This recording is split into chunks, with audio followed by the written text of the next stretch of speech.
6. In Celsus's garden. They remained overnight with Celsus, and that evening in the garden, after they had eaten and rested, the 12 gathered about Jesus, and Thomas said, Master, while we who tarried behind still remain ignorant of what transpired up on the mountain, and which so greatly cheered our brethren who were with you, we crave to have you talk with us concerning our defeat, and instruct us in these matters, seeing that those things which happened on the mountain cannot be disclosed at this time. And Jesus answered Thomas, saying, Everything which your brethren heard on the mountain shall be revealed to you in due season. But I will now show you the cause of your defeat in that which you so unwisely attempted.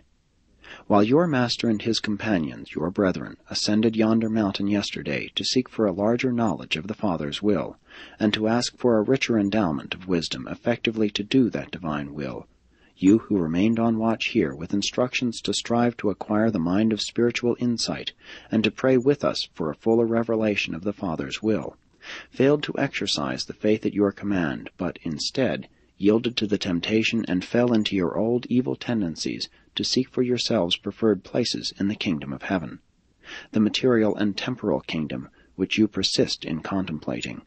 And you cling to these erroneous concepts in spite of the reiterated declaration that my kingdom is not of this world.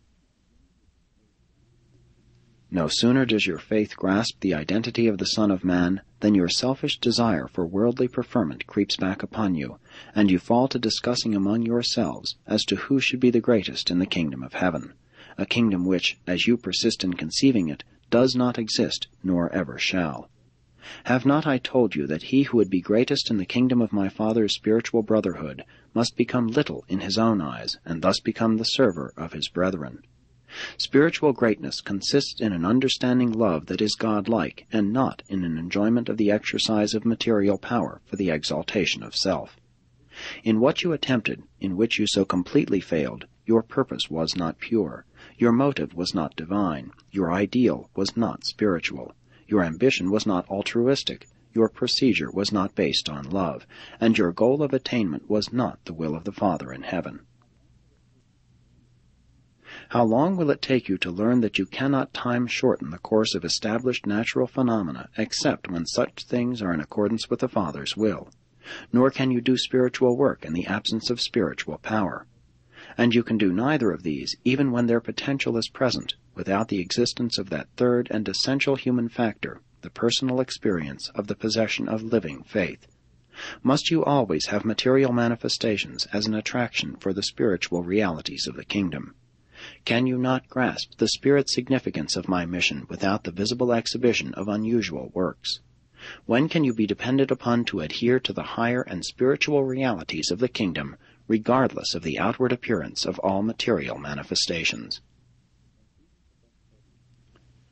When Jesus had thus spoken to the 12, he added, And now go to your rest, for on the morrow we return to Magadan, and there take counsel concerning our mission to the cities and villages of the Decapolis. And in the conclusion of this day's experience, let me declare to each of you that which I spoke to your brethren on the mountain, and let these words find a deep lodgment in your hearts. The Son of Man now enters upon the last phase of the bestowal.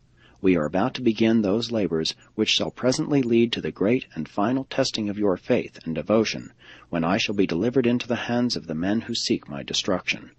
And remember what I am saying to you. The Son of Man will be put to death, but he shall rise again.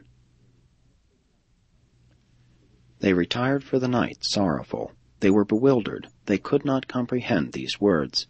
And while they were afraid to ask aught concerning what he had said, they did recall all of it subsequent to his resurrection.